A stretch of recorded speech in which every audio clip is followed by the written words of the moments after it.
اور جو ان کے پیچھے پیچھے اخلاص کے ساتھ میں چلا، فرمایا اللہ ان سے بھی راضی ہو گیا اور پیچھے چلنے والوں سے بھی اللہ راضی ہو گیا۔ اس لیے آپ نے ان اعمال میں پوری امت کے لگانے کے لیے اور لگانے کے لیے دو میدان تجویز فرمائے۔ ایک نقل و حرکت کا کہ امت پھرے دنیا میں اور اپنی جان اور مال کو لے کر پھرے۔ کیا کرتی ہوئی پھرے؟ صرف پھرنا پھرنے کے لیے نہیں ہے، بلکہ پھرنا دعوت کے ساتھ پھرنا، لوگوں کو اللہ کی طرف بلاتے ہوئے پھرنا، اللہ کے تعارف کراتے ہوئے پھرنا، دین کو سیکھتے ہوئے پھرنا اور دین کو سکھاتے ہوئے پھرنا، اپنے دین پر عمل کرتے ہوئے پھرنا اور اپنی جان مال سے اللہ کے مخلوق کو راحت پہنچاتے ہوئے پھرنا۔ ایک میدان تجویز کیا نقل و حرکت کا کہ امت نقل و حرکت کرے۔ مکی میں زندگی میں انفرادی نقل و حرکت ہے، مدری زندگی میں اجتماعی نقل و حرکت ہے۔ مکی زندگی میں انفرادی نقل و حرکت ہے اور مدری زندگی میں اجتماعی نقل و حرکت ہے۔ آپ 25 سے زیادہ سفر آپ نے فرمائی اور اپنے صحابہ سے تقریباً بے سر و سامانی میں 150 سفر کرائے۔ صحابہ کا حال یہ ہے کہ پوری سب بھوک کی وجہ سے گر جا رہی ہے، کپڑوں کی کمی اتنی ہے کہ ایک دوسرے کی اوٹ پہ بیٹھتے ہیں کہ سطر کھل نہ جائے، سواریوں کی اتنی کمی ہے کہ ایک ایک سواری پر 10 سوار باری باری سوار ہوتے ہیں، پیدل چلتے ہیں، پیر پھٹ گئے چتڑے باندھ کر کے چل رہے ہیں۔ پانی کی اتنی کمی ہے کہ اونٹ کی اوج نچوڑ کر کے اپنے گلوں کو تر کیا ہے۔ اس میں سر و سامانی میں اجتماعی نقل و حرکت کے لیے آپ نے صحابہ کو 150 مرتبہ مدینہ چھڑایا ہے۔ اس لیے میرے دوستو ایک نقل و حرکت پوری امت کے لیے کہ امت پھرے، اور کہاں پھرے؟ کہ پورے عالم میں پھرے، جہاں تک پھر سکتے ہیں پھرے۔ اور کیسے پھرے؟ فرمایا دعوت دیتے ہوئے پھرے، دین کو سیکھتے سکھاتے ہوئے پھرے، اپنے دین پر عمل کرتے ہوئے پھرے اور اپنی جان مال کو اللہ کی مخلوق پر لگاتے ہوئے دنیا میں پھرے۔ ایک نقل و حرکت میدان تجویز کیا، لیکن پوری زندگی آدمی نہیں پھر سکتا۔ اللہ ہی نے ماں باپ کی ذمہ داری دی ہے، اللہ ہی نے بیوی بچوں کی ذمہ داری دیا ہے، تو اس کے لیے آپ کو کمانا بھی پڑے گا، لگنا بھی پڑے گا، خرچ کرنا بھی پڑے گا اور کمانا بھی پڑے گا اور اس کو پورا کرنے کے لیے وقت بھی دینا پڑے گا۔ تو اس کے لیے ہمیشہ آدمی پھر نہیں سکتا۔ اس لیے زندگی پر ملنگ بننے کی دعوت نہیں ہے دین میں، ہمارے دین میں ملنگ پنا نہیں ہے کہ بھئی سب چھوڑ چھاڑ کر کے کونے میں پکڑو اور بستر اٹھا کر پھرتے رہو، کہ اس کی کوئی تشکیل نہیں ہماری تبلیغ میں، اس لیے کہ اسلام میں اس کی گنجائش نہیں ہے، اور اسلام میں نفسانیت بھی نہیں ہے کہ سب چھوڑ چھاڑ کر دنیا کے کمانے میں لگاؤ حلال حرام سے، فرمایا اس کی بھی گنجائش نہیں ہے۔ تو آپ پھریں گے، پھر کر آپ واپس آئیں گے، تو واپس جب آئیں گے اور آپ اللہ کے راستے میں پھریں گے تو پھرنے کے زمانے میں مسجد کا ماحول آپ کو ملے گا اور مسجد میں اعمال نبوت میں آپ مشغول رہیں گے، تو اس کا نتیجہ یہ ہوگا کہ اللہ تعالیٰ آپ کے اندر میں اللہ کے دین پر چلنے کی طاقت بھی پیدا کریں گے اور آپ کا فکر بھی اللہ کے راستے میں پھرنے کی وجہ سے بدلیں گے۔ لیکن جب آپ واپس آئیں گے اور واپس آنے کے بعد میں اپنے گھر اور مقام پر آپ کو یہ ماحول نہیں ملے گا اور یہ اعمال بھی نہیں ملیں گے، تو ماحول سے متاثر ہو کر کوئی خوبی زندگی میں آئی ہے یا ماحول کی بگاڑ کی وجہ سے وہ خوبی آہستہ آہستہ یا تو کم ہو جائے گی یا ختم ہو جائے گی، اس لیے کہ ماحول کا اثر میں نے بتایا ایسا ہے جیسا کہ موسم کا اثر ہے۔ ایک لوہے کا ٹکڑا ہے، آپ نے تندور میں ڈالا تو پہلے ٹھنڈا تھا اور کالا تھا، اب تندور میں یہ لال ہو گیا اور یہ گرم ہو گیا۔ اب آپ اس کو ٹھنڈی جگہ میں رکھیں گے 2-4 گھنٹے کے لیے تو کیا ہوگا؟ اس لوہے کے ٹکڑے کا کیا ہو جائے گا بھائی؟ ٹھنڈا بھی ہو جائے گا اور کالا بھی ہو جائے گا، اپنی اصلیت پر لوٹ جائے گا۔ اگر ہم یہ چاہتے ہیں کہ یہ کالا ہی کالا نہ رہے بلکہ گرم رہے اور یہ لال رہے تو اس کا کیا راستہ؟ ایک راستہ یہ ہے کہ یہ تندوری میں رہے، لیکن یہ تو ہو سکتا نہیں ہے کہ پوری زندگی تبلیغ میں پھرے، تو واپس تو آنا ہی ہے۔ تو دوسرا راستہ یہ ہے کہ ایک تندور سے نکال کر دوسرے تندور میں آپ رکھ دو، اور دوسرا تندور جو ہے وہ مقامی کام ہے۔ جب مقامی کام میں آدمی اپنے آپ کو لگا دے گا واپس آنے کے بعد میں اور ماحول کے بنانے کی محنت میں لگ جائے گا اور اعمال کو زندہ کرنے کی محنت میں لگ جائے گا تو یہ ٹھنڈا بھی نہیں ہوگا اور یہ کالا بھی نہیں ہوگا، بلکہ جو ترقی نکلنے کے زمانے میں ہوتی تھی وہی ترقی اس کو مقام پر ہوتی رہے گی، بلکہ زیادہ ہوگی اس کی ترقی. اس لیے کہ نکل کر کام کرنا آسان نہیں کہ وہ جماعت پہ نکلنے میں مجاہدہ کیا ہے؟ صرف آپ کا لاہور کا ایئرپورٹ چھوڑنا یہ مجاہدہ ہے بس، یا کراچی کا ایئرپورٹ چھوڑنا یہ مجاہدہ ہے. اور جہاں آپ نے ایئرپورٹ چھوڑ دیا اب نہ بیوی ہے، نہ بچے ہیں، نہ گھر ہے، نہ کاروبار ہے، کچھ نہیں ہے. یا تو مسجد کی چھت ہے یا مسجد کا فرش ہے. کہ بھئی سارے کام کرنا آسان ہے کہ نہیں؟ لیکن مقام پر تو سارے تقاضے ہیں، بیوی بھی ہے، بچے بھی ہے، ماں باپ بھی ہے، گھر کاروبار بھی ہے، کسی کو لینا بھی ہے، کسی کو دینا بھی ہے. تو اس مقام پر رہتے ہوئے ان اعمال میں کا لگنا اس میں زیادہ مجاہدہ ہے. جب آپ اس مجاہدے کے ساتھ ان اعمال میں لگیں گے تو جو ترقی اللہ کے راستے میں ہو رہی تھی اس سے زیادہ ترقی آپ کی مقام پر بھی ہوگی. اس لیے کہ ترقی مجاہدے کی بقدر ہوتی ہے. کہ بات سمجھ میں آ رہی ہے میں کیا کہنا سمجھانا چاہ رہا ہوں؟ کہ بھائی سمجھ رہا ہے پورا مجمع؟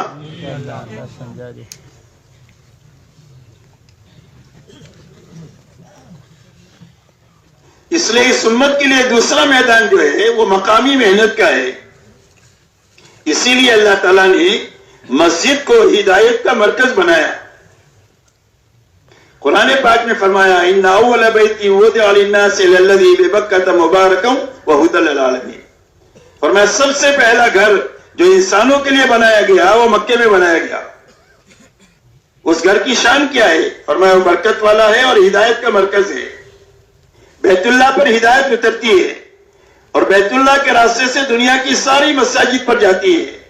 اور سارے مساجد میں اعمال مسجد قائم کرنے کی وجہ سے مسجد میں آنے والوں کو ملتی ہے. اور جب ان اعمال نبوت کے ساتھ اپنے محلوں اور اپنے گھروں تک ہم جاتے ہیں تو ان اعمال مسجد کے راستے سے ہمارے گھروں اور ہمارے محلوں میں ہدایت جاتی ہے. جیسے گھروں کا تعلق پانی کی ٹانکی سے ہو گیا تو ہر گھر میں پانی پہنچ گیا. گھروں کا تعلق پاور ہاؤس سے ہو گیا تو ہر گھر میں لائٹ پہنچ گئی.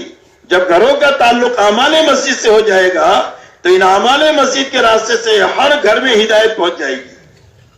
اسی لیے حضور پاک صلی اللہ علیہ وسلم نے پوری امت کو ان اعمال نبوت میں لگایا.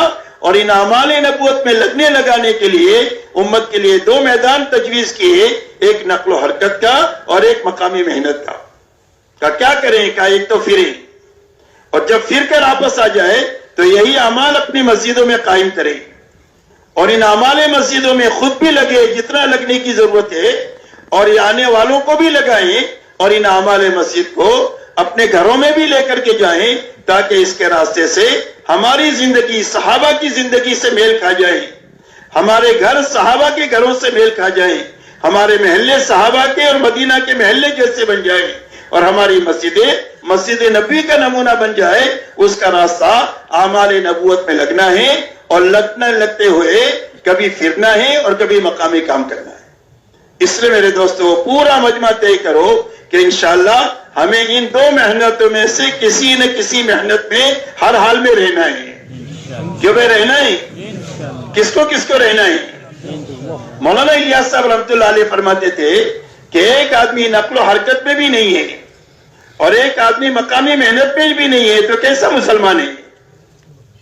ایک آدمی نقل و حرکت میں بھی نہیں ہے اور ایک آدمی مقامی محنت میں بھی نہیں ہے تو کیسا مسلمان ہے؟ اس لیے کہ مسلمان کے یہی دو کام ہیں کہ یا تو فارغ ہو کر اللہ کے دین کے کام کے لیے پھر رہا ہوگا یا مقام پر اپنے گھر کاروبار کی دیکھ بھال کے ساتھ میں مقام پر اللہ کے دین کا کام کر رہا ہوگا. اس کے علاوہ تیسرا کوئی کام نہیں. اس لیے میرے دوستو حضور پاک صلی اللہ علیہ وسلم نے اس بنیاد پر امت کو اٹھایا. جب ان اعمال میں لگنے کا حق ادا ہو گیا اور نقل و حرکت اور مقامی محنت جس انداز میں ہونی چاہیے ہو گئی تو اللہ نے اس کے اندر میں وہ طاقت رکھی ہے کہ جس کے نتیجے میں مجمع بھی تیار ہو گیا اور ماحول بھی تیار ہو گیا. کیا ہو گیا؟ تیار. مجمع بھی تیار ہو گیا اور ماحول بھی تیار ہو گیا جس کے نتیجے میں 100% ایمان والوں کے لیے دین پر چلنا آسان نہیں ہوا بلکہ لذیذ ہو گیا.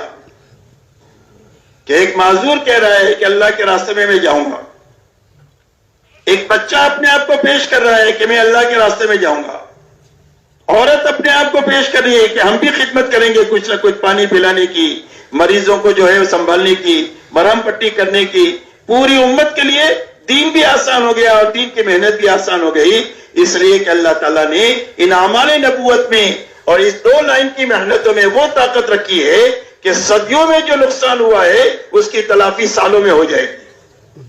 اسی لیے آپ اندازہ لگائیں، حضرت عیسیٰ علیہ السلام اور حضور صلی اللہ علیہ وسلم کے بیچ میں 650 سال کا زمانہ ہے جس میں کوئی نبی نہیں آئے، انسانوں میں جہالت آخری درجے کی اور گمراہی آخری درجے کی، اور یہ ساری گمراہی اور جہالت صرف 23 سال میں ختم ہو گئی اور ایک مجمع تیار ہو گیا جس مجمع میں مرد بھی ہے، عورتیں بھی ہے، جوان بھی ہے، بوڑھے بھی ہے، بچے بھی ہے، معذور بھی ہے، مالدار بھی ہے، غریب بھی ہے، غرض ایک سوسائٹی جن لوگوں سے تیار ہوتی ہے وہ پورا ماحول دینداری کا بن گیا اور پورا مجمع دینداروں کا بن گیا۔ اس کے لیے ان کی دعوت ہے اسلموا تسلموا، کا اسلام لاؤ سلامتی ملے گی، کا کون سا اسلام؟ فرمایا ہمارے جیسے ہو جاؤ۔ اتنا بڑا کام ہو گیا صرف 23 سال میں۔ دوسرا کام میرے دوستو یہ ہوا کہ ماحول تیار ہو گیا پورے حجاز کا، خصوصیت کے ساتھ مدینہ منورہ کا، کہ جس ماحول میں 100% ایمان والے، ان کے دلوں میں اللہ رسول کی محبت سب سے زیادہ تھی۔ تلاش کرنے سے آپ کو کوئی بے نمازی نہیں ملے گا، ہر آدمی اپنے دین سے باخبر تھا، ہر آدمی اپنے دین پر عمل کرنے والا تھا۔ ان کی معاشرت کی پاکیزی اس درجے کی تھی کہ ایک بکری کی سری 7 گھروں میں گھوم پھر کر کے پہلے گھر پر واپس آتی ہے، یہ اس بات کا پتہ دیتی ہے کہ ہر آدمی یہ چاہتا ہے کہ میں بھلے بھوکا رہوں، میرا بھائی کھا لے۔ یہ ان کی معاشرت کا حال ہے کہ ایسا معاشر حقوق کی ادائیگی اس درجے کی زندہ ہو گئی۔ تلاش کرنے سے آپ کو کوئی دنیا کا طالب نہیں ملے گا، سارے آخرت کے اللہ کی رضا کے طالب ملیں گے۔ 100% ایمان والے اپنے آپ کو دین کا ذمہ دار سمجھتے ہیں کہ میں جس طرح باپ ہوں، بچوں کا ذمہ دار ہوں، شوہر ہوں، بیوی کی ذمہ داری میرے پر ہے، مسلمان ہوں، اسلام کی ذمہ داری بھی مجھ پر ہے، لہذا جو ذمہ داری دنیا کی پوری کرنے کے لیے جتنی جان، مال، وقت، صلاحیت کی ضرورت ہوتی ہے میں خوشی خوشی لگاتا ہوں، دین کی ذمہ داری کے پورا کرنے کے لیے بھی جتنی جان، مال، وقت، صلاحیت کی ضرورت ہے لگاؤں گا، خوشی خوشی لگاؤں گا، بغیر کسی بوجھ کے لگاؤں گا۔ اسی لیے آپ کے زمانے میں کام کی سطح یہ تھی کہ جب کوئی دعوت کا تقاضا آتا تھا تو نماز کے عنوان پر مسجد میں ایمان والوں کو جمع کر دیا جاتا، تقاضا سارے ایمان والوں کے سامنے رکھ دیا، سارے اس تقاضوں کو پورا کرنے کے لیے تیار ہے، لیکن ایک مجمع وہ ہے کہ جس کے پاس سواری بھی ہے، توشہ بھی ہے، وہ چلا گیا۔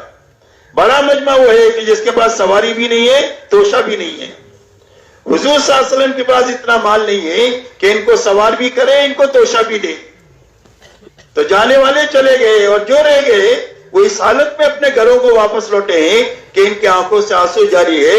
قرآن ان کا منظر یہ پیش کر رہا ہے، تولوا وَأَعْيُنُهُمْ تَفِيضُ مِنَ الدَّمْ، اس حالت میں یہ واپس لوٹے ہیں کہ ان کی آنکھوں سے آنسو جاری ہے کہ کرنے کا کام آیا تھا، یہ چلے گئے، ہم رہ گئے۔ اور آپ نے فرمایا کہ یہ واپس جانے والے بھی ان جانے والوں کے ساتھ ہے۔ اللہ جو اکرام ان کا کریں گے وہ اکرام ان کا کریں گے، اس لیے کہ اللہ کی نگاہ آدمی کے دل پر ہوتی ہے اور اس کے صحیح اور غلط جذبے پر ہوتی ہے۔ صحیح جذبے پر اللہ نواز دیتے ہیں اور غلط جذبے پر اللہ کی طرف سے پکڑ ہو جاتی ہے۔ اس لیے میرے دوستو ایسا پاکیزہ ماحول بن گیا کہ اس ماحول میں کوئی بے ایمان آئے گا تو 3 دن سے زیادہ بے ایمانی پر باقی نہیں رہ سکتا ہے، اور کوئی جماعت دین سیکھنے کے لیے آئے گی تو 2 ہفتے میں دین کی سمجھ حاصل کر کے واپس چلی جاتی تھی، اس لیے کہ جو بات سمجھائی جا رہی ہے وہ ساری باتیں عملی طور پر ماحول میں موجود ہے۔ پردے کی بات سمجھائی گئی تو ساری عورتیں پردے میں ہیں، خشوع خضوع کی بات سمجھائی تو پورا مجمع خشوع خضوع والا ہے، امانت داری کی بات سمجھائی گئی تو پورا مجمع امانت دار ہے، جو بات زبان پر ہے وہ عمل میں ہے، تو بات سمجھ میں آ جاتی ہے۔ اس لیے کہ ماحول میں مشکل سے مشکل چیز بھی ماحول کی وجہ سے سمجھ میں آ جاتی ہے۔ اس لیے کہ سمجھنے کے 2 موقع ہیں، ایک موقع موت ہے کہ موت کے وقت میں مشکل سے مشکل چیز سمجھ میں آ جاتی ہے، جیسے فرعون کہہ رہا تھا کہ میں تو تمہارا سب سے بڑا رب ہوں، لیکن موت کے وقت میں سمجھ میں آ گئی نا اس کو کہ میں اس رب پر ایمان لایا جس پر بنی اسرائیل ایمان لائے اور میں پکا مسلمان ہوں، سمجھ میں آ گئی، لیکن موت کے وقت میں سمجھ میں آنا معتبر نہیں۔ دوسرا موقع ماحول ہے۔ دعوت اور تبلیغ کے ذریعے سے اس بات کی کوشش ہے کہ ہر ایمان والے کو ماحول میں لایا جائے، مسجد کے ماحول میں، دعوت کے ماحول میں، ایمانیات کے ماحول میں، عبادت کے ماحول میں، اخلاق کے ماحول میں، تاکہ اس ماحول میں آ کر کے اس کو دین کا نفع سمجھ میں آ جائے اور بے دینی کا نقصان سمجھ میں آ جائے۔ ایک آدمی ٹھنڈے ملک کا رہنے والا ہے، اس نے کبھی گرمی دیکھی ہی نہیں کہ بھائی آپ اس کو گرمی پر کتنی بھی تقریر کریں تو کہ اس کو گرمی سمجھ میں آئے گی؟ تو سمجھانے کا راستہ کیا ہے کہ آپ اس کو ماحول میں لے آؤ تو بغیر تقریر کی گرمی سمجھ میں آ جائے۔ آپ نے ہوائی جہاز میں بٹھایا، اس کو مئی جون کی گرمی میں دلی ایئرپورٹ پر اتار دیا تو بغیر تقریر کے اس کو گرمی سمجھ میں آ جائے گی، تو ماحول سے بات سمجھ میں آ جاتی ہے۔ اس لیے میرے دوستو یہ دونوں بنیادیں وجود میں آ گئی، ایک مجمع بھی بن گیا اور ایک ماحول بھی بن گیا، جس کے نتیجے میں پورے عالم کے اسلام کی طرف آنے کی راہ ہموار ہو گئی۔ اور صرف خلافت راشدہ کے 30 سالہ دور میں، نبوت کے 23 سال کے بعد میں دنیا کے کونے کونے میں اللہ کا کلمہ بلند ہو گیا اور کفر کا کلمہ نیچا ہو گیا، اور کروڑوں کروڑوں انسان غلط زندگیوں سے توبہ کر کے صحیح زندگی کی طرف آئے۔ اس کی بنیاد ماحول ہے اور مجمع ہے۔ یہ بات سمجھ میں آ رہی ہے؟ ہماری دعوت اور تبلیغ کی محنت ان دو بنیادوں کو زندہ کرنے کی محنت ہے۔ ایک مجمع بنانے کی محنت ہے کہ ہر محلے میں، ہر شہر میں، ہر ملک میں اور عالم کے چپے چپے میں ایک امت کا ایک ایسا مجمع تیار ہو جائے کہ جن کو دیکھ کر اسلام سمجھ میں آ جائے کہ اسلام ہے اور یہ مسلمان ہے۔ ان کے گھرانے کو دیکھ کر سمجھ میں آ جائے کہ یہ گھرانہ مسلمان کا ہے جس کی زندگی ہماری زندگی سے الگ ہے۔ ان کی دکانیں سمجھ کر کے سمجھ میں آ جائے کہ یہ مسلمان کی دکان ہے، ہماری دکانوں سے اس کی دکان الگ ہے۔ ان کے مکتب اور دفتروں کو دیکھ کر دنیا کو سمجھ میں آ جائے کہ یہ مسلمان کا دفتر ہے، یا جھوٹ نہیں ہوگی، یا رشوت نہیں ہوگی، یا دھوکہ نہیں ہوگا، یا کچھ بھی نقصان کرنے والی چیز نہیں ہوگی۔ ایسا ایک ماحول دنیا میں بنے اور ایک ایسا مجمع بنے۔ یہ دعوت اور تبلیغ کے ذریعے سے بات چاہی جا رہی ہے۔ اس لیے کہ میرے دوستو، پوری دنیا جس بے تباہی کے رخ پر جا رہی ہے، وہاں سے آبادی کی طرف آ نہیں سکتی ہے جب تک دنیا میں مجمع نہ بنے اور جب تک دنیا کا ماحول نہ بنے۔ اس لیے کہ دنیا سمجھتی ہے کہ اسلام سچا مذہب ہے، لیکن وہ یہ سمجھتی ہے کہ اسلام سچا مذہب ہے لیکن قابل عمل نہیں ہے۔ اگر قابل عمل ہوتا تو مسلمان اس پر عمل کرتے۔ اس کے معنی یہ ہے کہ ٹھیک ہے اسلام، لیکن عمل کے یہ ووٹوں کے زمانے کے لیے ٹھیک تھا، اس زمانے میں ٹھیک نہیں۔ اس لیے میرے دوستو، دنیا کے لیے حق پر آنے کی راہ اس وقت ہموار ہوگی جب ایک مجمع تیار ہوگا دنیا کے ہر محلے میں اور ہر شہر اور ہر ملک میں، اور ایک ماحول بننا شروع ہوگا تو انسانیت اسلام کی طرف ایسا دوڑ کر آئے گی جیسا بھوکا کھانے کی طرف آتا ہے، پیاسا پانی کی طرف آتا ہے، دھوپ پہ چلنے والا چھاؤ کی طرف آتا ہے، ایسا انسانیت دوڑ کر آئے گی۔ اس لیے کہ انسانیت کے پاس تباہی سے بچنے کا کوئی راستہ نہیں ہے سوائے اسلام کے۔ انسانیت تباہی سے بچ نہیں سکتی ہے اسلام کے بغیر۔ دنیا میں امن آ نہیں سکتا ایمان کے بغیر، اور دنیا میں سلامتی آ نہیں سکتی اسلام کے بغیر۔ لیکن امن اور سلامتی اسی وقت میں آ سکتی ہے جب ایمان والوں کا ایک مجمع بنے اور ایمان والوں کا ماحول دنیا میں بنے۔ اس لیے میرے دوستو، یہ پورا مجمع تقریباً 100 ملکوں کا مجمع ہے۔ یہ مجمع طے کرے کہ آج سے ہمیں محنت کا وہ رخ لینا ہے کہ جس کے نتیجے میں ہماری زندگی ابھی یہ نمونہ بنے اور ہمارے گھر سے لے کر عالم ایسا ماحول بنتا چلا جائے کہ انسانیت کے لیے اسلام کو سمجھنا آسان ہو جائے۔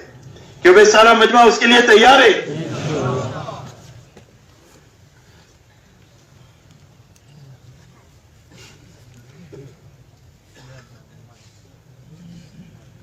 جو کام میرے محترم دوستو قرن اول میں ہوا ہے، آج بھی اسی راستے سے ہوگا۔